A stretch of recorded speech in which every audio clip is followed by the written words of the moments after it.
Reyes. Okay. Good afternoon. Bonjour.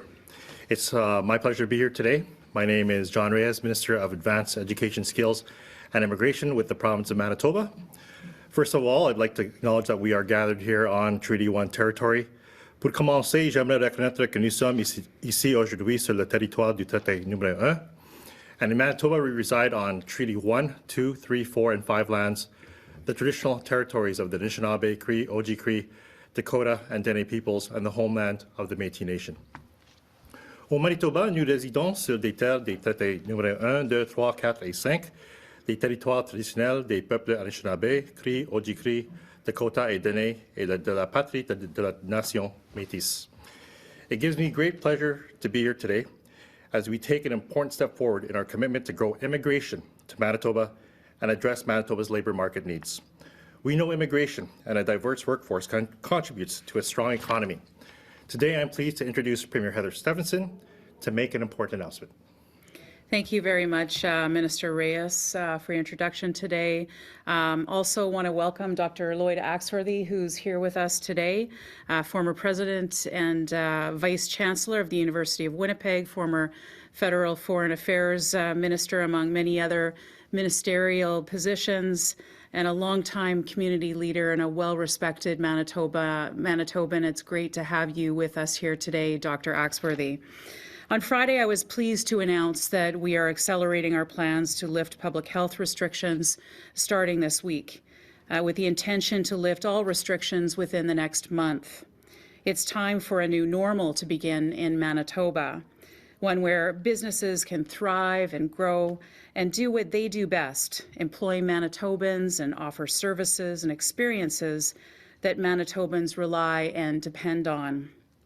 This fall, throughout my leadership campaign, I had the opportunity to meet and engage with many business owners and leaders from across the province, all of whom have stressed to me the difficulty in recruiting and keeping skilled and non-skilled labor within their workforce.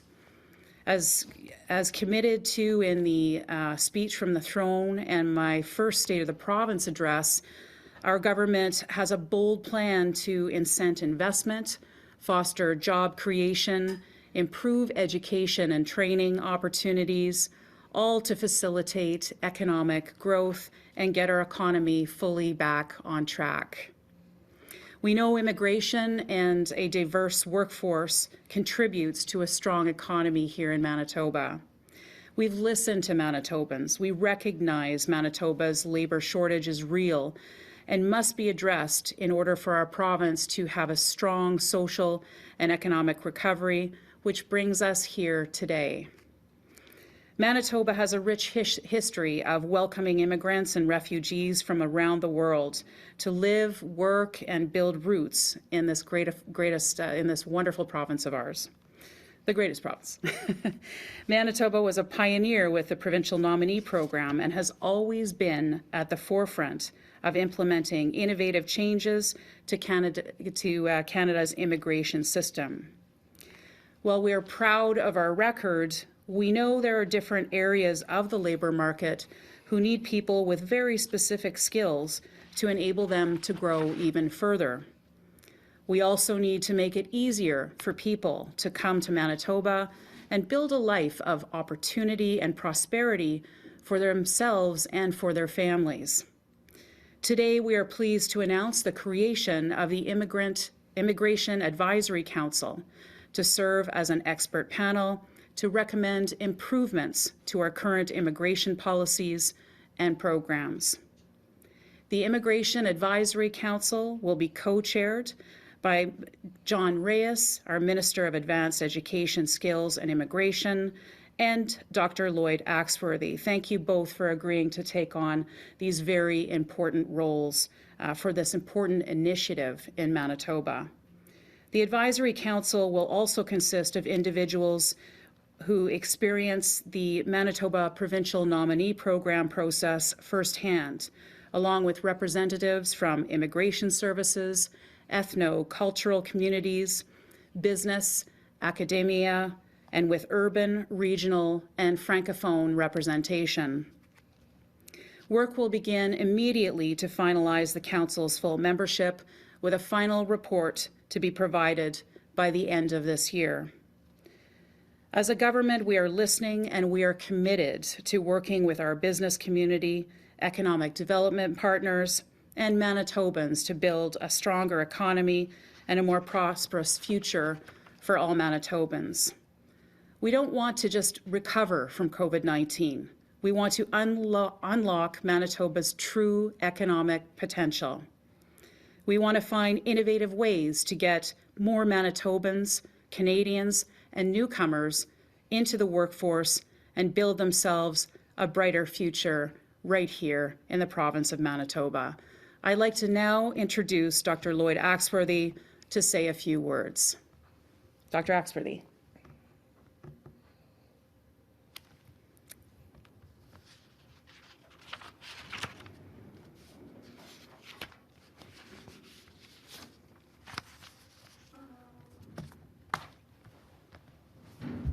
A few technical difficulties. Oh, there he is. We just.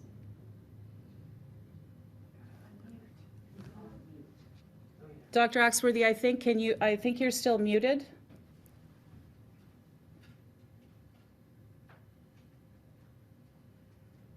Okay. There we go. Okay, it's a good thing this is not a council on technology and digital communication. But let me just repeat what I said. Thank you very much for the invitation to join with Mr. Reyes on this council on immigration. As you pointed out, this has been a long time interest. I guess really starting from the fact I'm grandson of two families of immigrants who came to the prairies in the turn of the last century. And I had the wonderful good fortune of growing up in the north end of Winnipeg, which has really been an entryway for so many people from around the world. So it's something that I consider to be a special dimension of being a Manitoban, and I certainly look forward to the idea that we are going to be able to look at ways of resetting the whole issue, the movement of people, their location, their employment, and their integration into our province. I think we've been facing for over 2 years the deterrent factor of COVID. It's provided restrictions and some barriers. Now's the time to, as you point out, Premier, rethink, and I'm very happy to be part of that exercise, and I'll do my best. And I'm very pleased to work with Mr. Reyes on this, knowing his own background and his own feelings for the issue. So as soon as we can get to it, we will. Thank you. Thank you, Dr. Oxworthy, and I just want to say it's going to be a pleasure working with you. As fellow Sister Spartan alumni as well, I just thought I'd throw that in there, mentioning the North End. That's right. We appreciate your commitment to this advisory council, Dr. Axworthy, and thank you for taking on this new challenge. This new advisory council is very important to me for a number of reasons. Many of my constituents have come to Canada recently, and I've heard from them how complex and complicated a process it can be. And more recently, my role in supporting economic development in Manitoba showed me that we need immigration to help grow our labor market and diversify our economy. Manitoba has a need for a range of skilled workers in the province. Our skills, talent, and knowledge strategy notes that immigration is a tool that we can use to address labor and skill shortages and to attract and recruit international talent. The Advisory Council will consist of individuals with a wide range of expertise in a number of areas. For example, this will include immigration services, governance, economic development analysis, project management, and community integration. We want to have a number of different sectors represented on the Advisory Council, including frontline immigration service providers, ethnocultural leaders, and organizations and representatives of Manitoba's business, industry, and academic communities. We also want to have urban, regional, and francophone representation, as well as past and recent nominees from the Manitoba Provincial Nominee Program. Work will begin immediately, with the final report to be provided by the end of the year.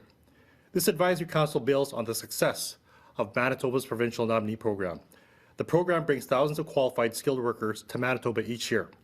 More than 165,000 nominees and their families have immigrated to Manitoba from all over the world since the program began.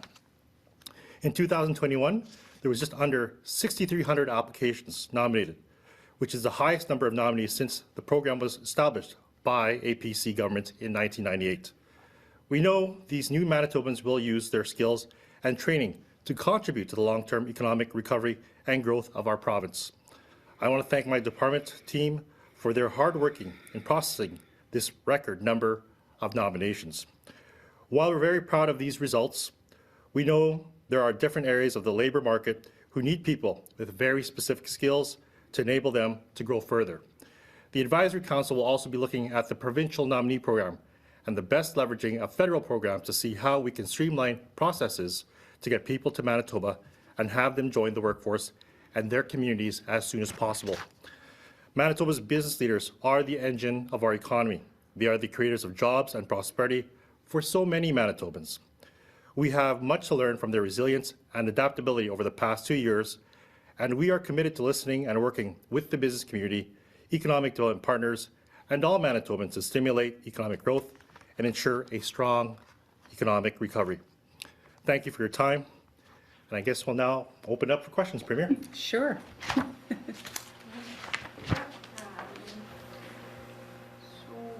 When we were talking about the provincial nominee program and streamlining, finding a new balance, what could that look like in the future? What changes are you considering or entertaining for?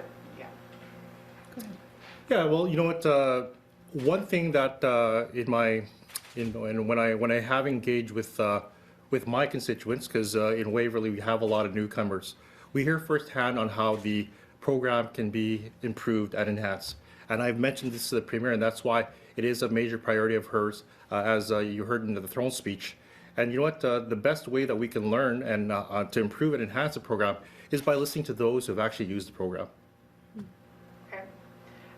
When it comes to meeting labor demands for business, do you see the provincial nominee program shifting in some ways to focus on specific sectors more than others, or what kind of targets or goals might you have when it comes to meeting demand by for labor? Well, Yeah, I'll maybe start and then go pass ahead, it off. But I think one of the things that we heard loud and clear, regardless of where you were in Manitoba, is the need for both skilled and unskilled labor moving forward. And I think what we need to do is do the assessment of where exactly are those needs. Some of that analysis has already taken place, and that will obviously be some of the focus and the target here. John, I don't know if you want to add anything. And Dr. Axworthy, please feel free to jump in whenever you'd like as well. Sure, okay. Go ahead. Well, you know what I'll mention is you mentioned about demands, and the one thing about this council is that we're definitely going to have regional representation across the province, because we know that demands in these regions are different. You know that we know that there are different sectors in different regions, and that's why we want to ensure that we have different members from these different regions, and their input's going to be very valuable. Dr. Axworthy, do you want to add on that? Well, I'd like to pick up on one item. And that is that I think there's a lot of space now for some new pathways for labor recruitment and migration. I've been chairing the World Refugee and Migration Council for the last 4 years. And we've been heavily involved, for example, in working with our partners in North America, Central America, and others to supply a lot of our temporary workers, a lot of our skilled workers that come to Manitoba. And I think we're discovering that there are some really important ways of opening up alternatives. And when we talk about the nominee program, I think the federal government has put some money in its budget. It's established some pilot programs. I think that we as partners with them can lead in doing some real innovation on how to make this work that can be a model to other parts of the country. So I think that this is something that has a wider orbit than just our own province. I think that, as the Premier pointed out, Manitoba's led the way in previous nominee programs. I think there's a chance to build upon on those foundations and provide that same leadership coming out of Manitoba. And I think this council can help the government to lead that way. I did want to, do you have overall immigration numbers for 2021 and how it might compare to 2020? Yeah, well, in terms of 2021, Manitoba nominated just over 6,300 applications in 2021, and that's the highest number of nominees since the program was established in 1998. But we know that those new Manitobans will use their skills and training to contribute to the long-term economic recovery and growth of our province. And we're in constant communications with the federal government to see if we can expand those numbers. What would you like to see as far as numbers? Well, you know what? Right now, I obviously I won't give you a number because I know my department's actually working on that with the federal government. But obviously, we'd like to see it be higher than 6,200. And just sorry, overall. Much higher. And overall immigration numbers, beyond just the provincial nominee program? Well, there's different streams. Obviously, there's provincial streams and federal streams, and I think with the advice of the council and right now with the ongoing communications and meetings that the department has had with the federal government, that number will be determined because there's so many streams out there. But I can definitely get back to you on that. Yeah, sure. Yeah. Go ahead, Carol, if you want any question or jump to the None about this. Okay. Okay, so why don't we jump to Zoom, and then we'll come back to the room. Thank you. A reminder to our reporters on the line, you will have one preliminary and one follow-up question. Up first this afternoon from CTV Winnipeg, Jeff. Oh, hello, Premier. I'm just wondering why you don't support the use of the Emergencies Act. Sorry, Jeff, you're breaking up. I can't quite hear you. Oh, you can't hear me? No. Maybe try again. How about now? Yeah, just try again. It was just sort of breaking up a little bit. Okay, yeah, I'm just wondering why you don't support the use of the federal emergency here. Okay, breaking up, but I think, yeah, you're asking about the support of the Federal Emergencies Act. I think, to be very frank with you, Jeff, the situation here in Manitoba, we did have our first ministers meeting this morning. Pretty much most jurisdictions in the country have different situations that they're in right now. The situation in Manitoba as it stands at both Emerson and at the just off the legislative grounds. I just want to thank all the law enforcement officers who have been integrally involved in that and have been developing plans throughout this to help ensure that things don't escalate beyond control, and they've done incredible work to do that. We have called on them we have called on the protesters. We understand what their concerns were. We now believe it is time to go home.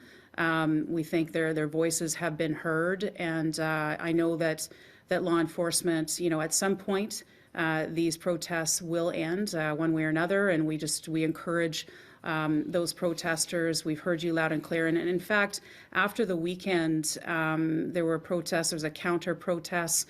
Some of the other protesters who started the protests and just off the legislative grounds actually went home themselves after that, sent us a letter and let them know that they were pulling out of this. So I think law enforcement is doing very good work, and we need to let them do their jobs.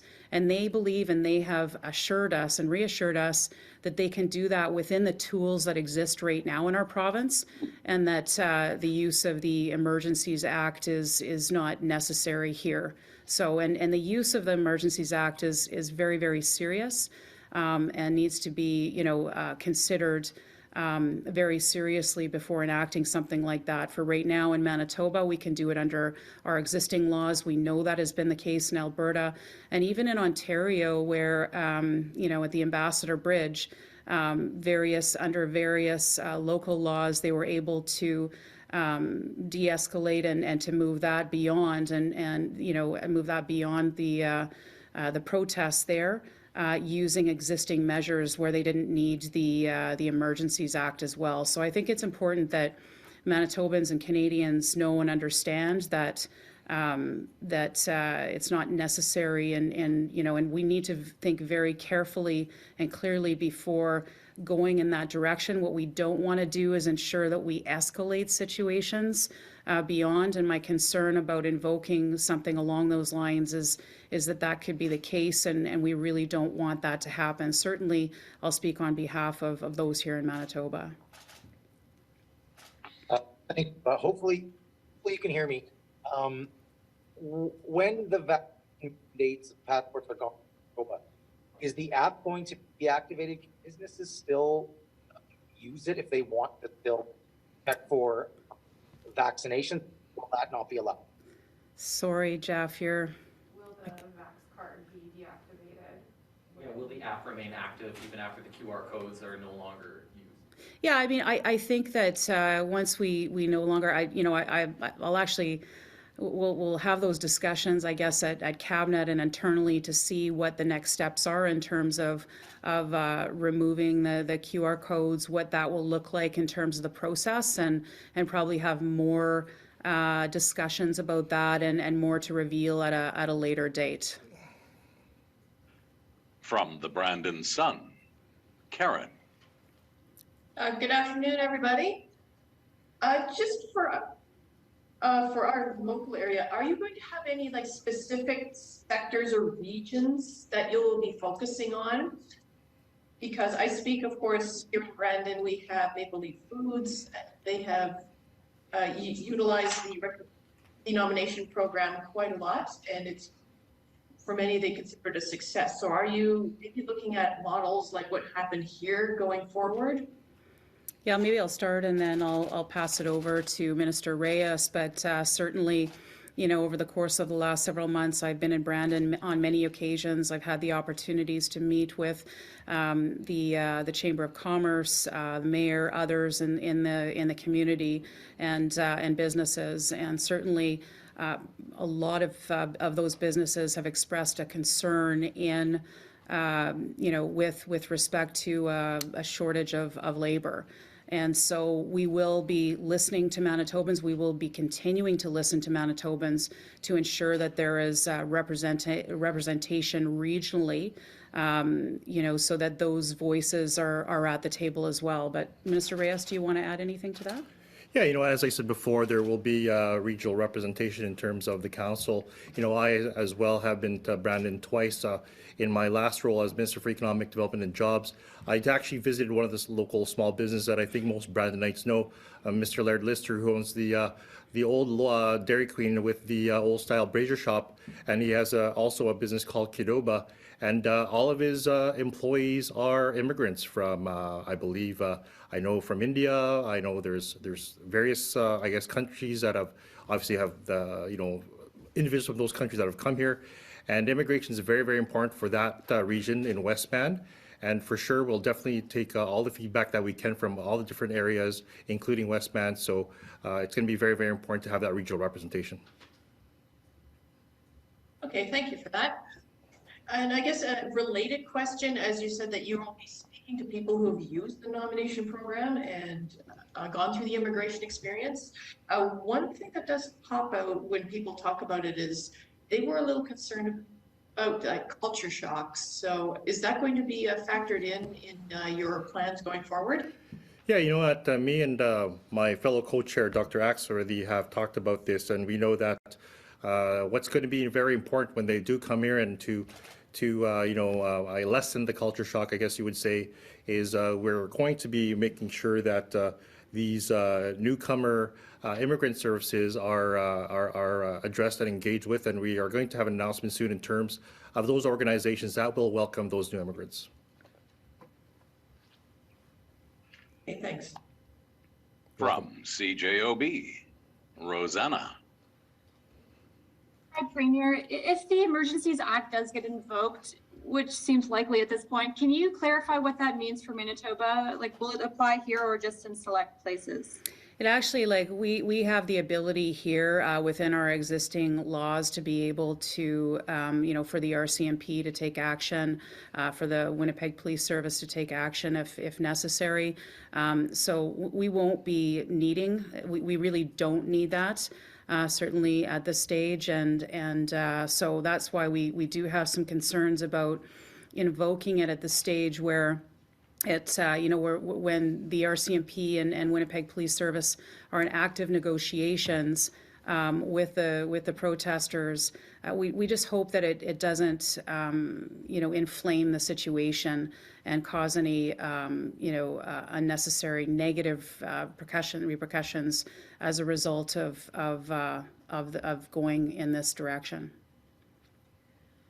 Thank you. And switching gears here, I was wondering if you could offer a comment on the fire in northern Manitoba, the fire that killed 3 children. The chief says you're visiting next week. Is the province sending any resources up there?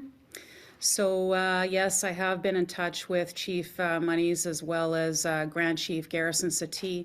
Absolutely tragic situation, the loss of 3 young children, and I have reached out, and I plan on being up in the PAW for the Trappers Festival on Wednesday. We're trying to make arrangements to go into Cross Lake community to visit with the community and to try and help them heal through this absolutely horrific situation that they're facing right now. And our thoughts and prayers are with them all. They need to know that.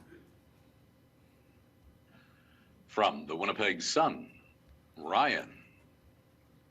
Hi, I guess this is a question for Minister Reyes.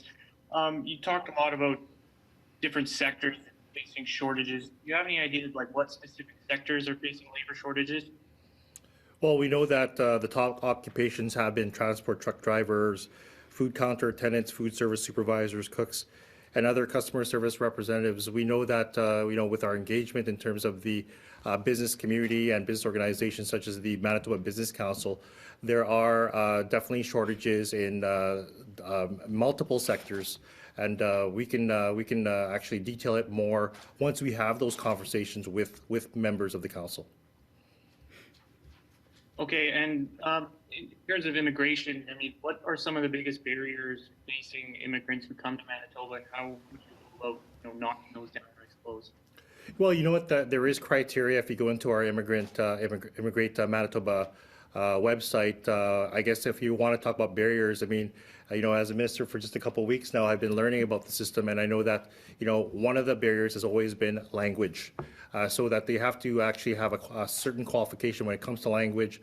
There is criteria there, so I just welcome you to visit the immigrate.manitoba.com website. I believe that's what it is, and you'll see the criteria there. But you know what? There are the barriers as well as is one of the things that we have to address, and that's why we're forming this Immigration Advisory Council, and I'm happy that Dr. Axworthy will co-chair with me.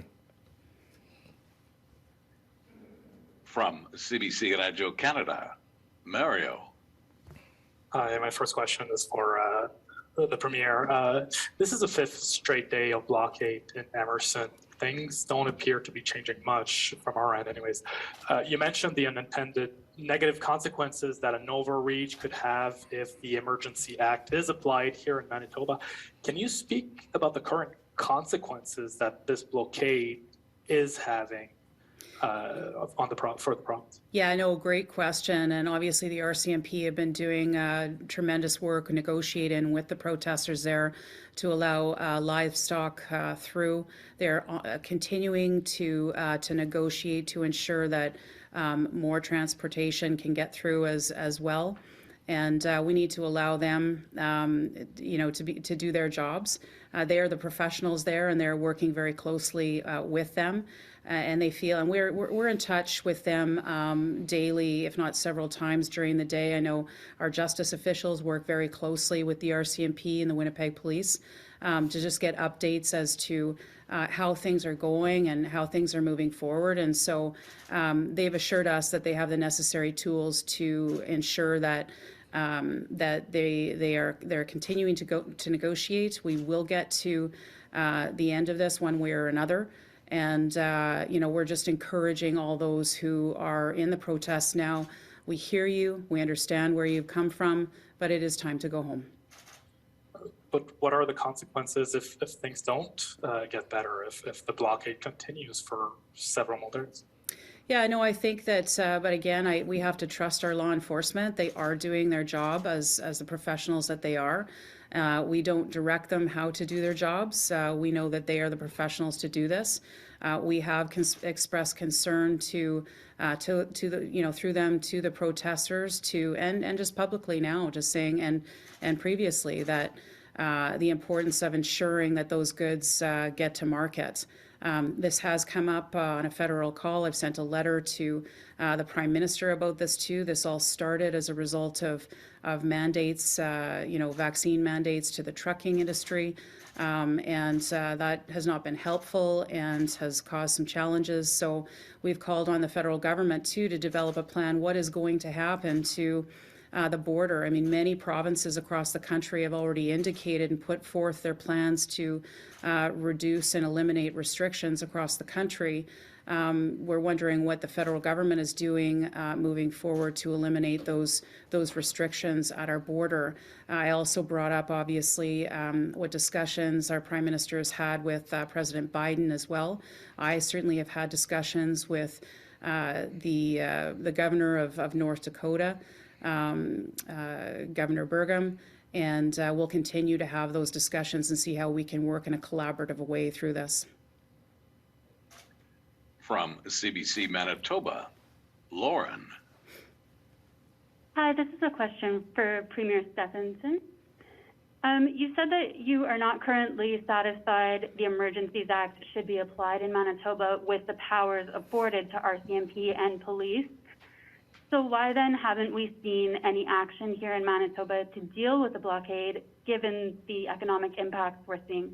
Well, I think we have seen action. Actually, we have seen certainly at the Emerson border where some trucks are getting through now. They're continuing to have that dialogue. I won't get into all the details right now, but I am satisfied that we are continuing to move forward on that front through peaceful negotiations with those individuals. I think if you look at the legislative grounds over the weekend, there was a counter protest on Saturday that took place. And on Sunday, there were a number of individuals who were the original organizers of the protest just off the legislative grounds who have actually left and gone home now. Sent me a letter and said that they're pulling out and going home. So I think that is about how our Winnipeg Police Service, that is about how our RCMP are doing, empowered to do their jobs, and they're making significant headway. Thank you.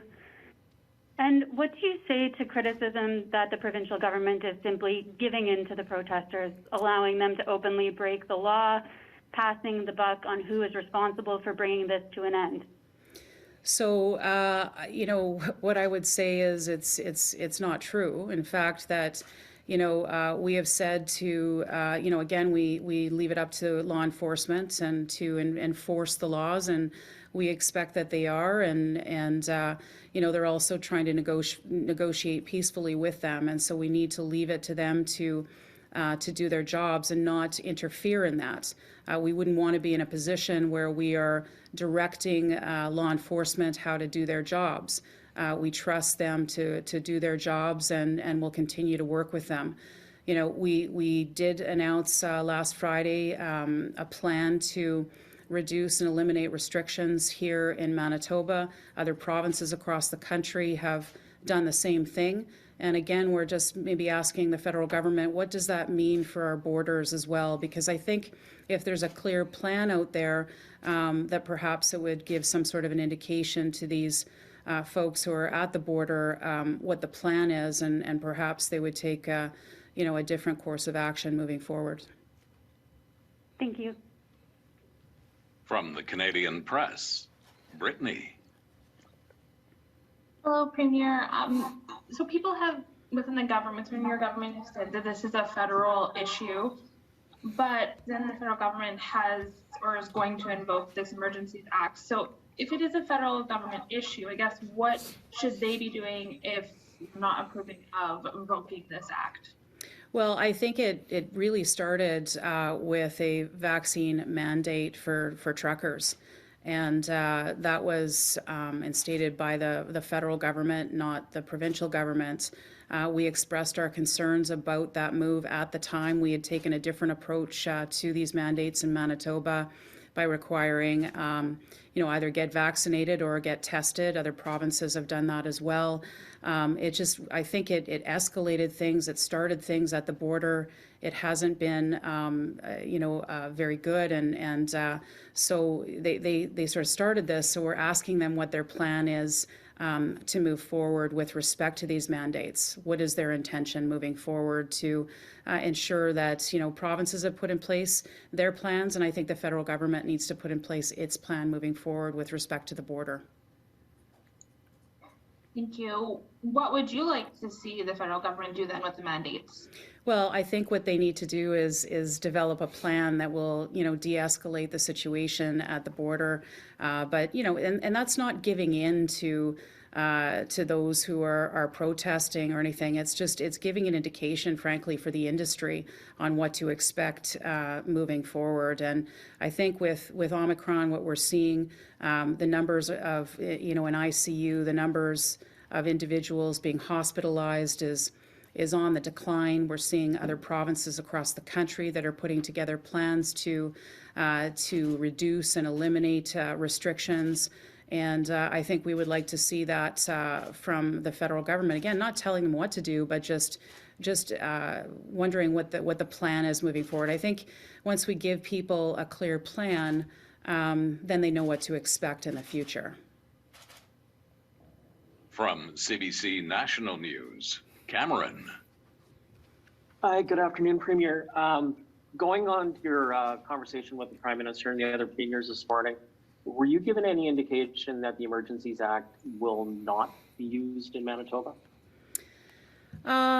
Well, I think there was discussions around it. I don't think there was any definitive, recommendation that they were going to go in that direction. I think that they were asking, sort of what provinces felt about it, and I think, so those were the discussions that took place at the time. Okay, and just in terms of what we've seen and heard at the border, we have cameras down there. We're seeing that some essentials are not getting across the border, including food and medical supplies. How concerning is that to you? And I mean, short of relying on the RCMP, is there anything that the province can do to ensure essentials get over that line? Yeah, I'm very concerned about essential goods getting across the border. We need to ensure that food is being able to get on the tables of Manitobans, that other goods are getting through, other essential service goods and other goods as well. That supply chain needs to continue, and that's why we'll continue to focus on ensuring that the RCMP has the tools that they need to do what they do best, and that is navigate through this through these types of situations. And they have assured us that they do have the necessary tools to, end the blockade one way or another. And we will ensure that that they continue to have those tools. They have assured us, though, that they do without invoking a Federal Emergencies Act. Premier, it almost sounds like you're giving tacit approval to the blockade at the border for as long as there's the vaccine mandate for truckers. Is that the case? No, I don't want to see the blockade at the border, Carol. I don't think anybody does. I think we want to see the goods flow into Manitoba and out of Manitoba on a free basis. I think that the mandate, when it was introduced, created the problem. And I think, now we need to get out of this problem to ensure that this doesn't have a negative impact on our economy here in Manitoba, and that Manitobans are able to get the goods that they need. In Ontario, they weren't able to open the Ambassador Bridge until the Premier of Ontario invoked the Emergencies Act there, and there was a court injunction, and people were threatened with jail time and fines, and then police moved in then. Are we waiting now for the RCMP to take action? Why isn't the province doing more? I mean, you're leaving it to professionals, I get that, but are the RCMP saying, we don't want your help, we don't need your help, we're just fine, leave us alone? Yeah, no, what I would say is, we say to the RCMP, is there anything more that we can do, any other tools that we can give you to be able to do your job? And I think the message that we're getting back from them is that they are making some good headway with them, and that they feel that they can do this in a peaceful way, that even if they have to take more, take a different approach and maybe have to remove people, that they have the necessary tools in place to be able to do that now. And to the extent that they find that they don't, we will help. But for right now, we have been reassured by them that they have the tools that they need. Again, every province is different. Every, the laws in every province are different, and sometimes you need emergency acts, emergency measures to invoke those in different provinces. Again, we'll take our cue from the RCMP, from the police, from the professionals who are out there on the front lines, all day long, all night long, every day, dealing with the situation on the grounds. And the Freedom Convoy said in a letter that this wasn't the most appropriate place at the legislature because of the provincial health restrictions. A timeline is set for them being lifted here, so they're going to go somewhere else. But if you go and look outside today, there's just as many, if not more, people on Broadway and on Memorial, and the tractor trailers and the farm tractors are still blocking the entrance to the ledge. So I don't know, does that make you wonder about who's in charge and if you can even negotiate with a group that doesn't seem to have any leadership? Yeah, I think the individuals who were the original protesters and those that were in charge of now, as I understand, they sent me a letter that they have moved out.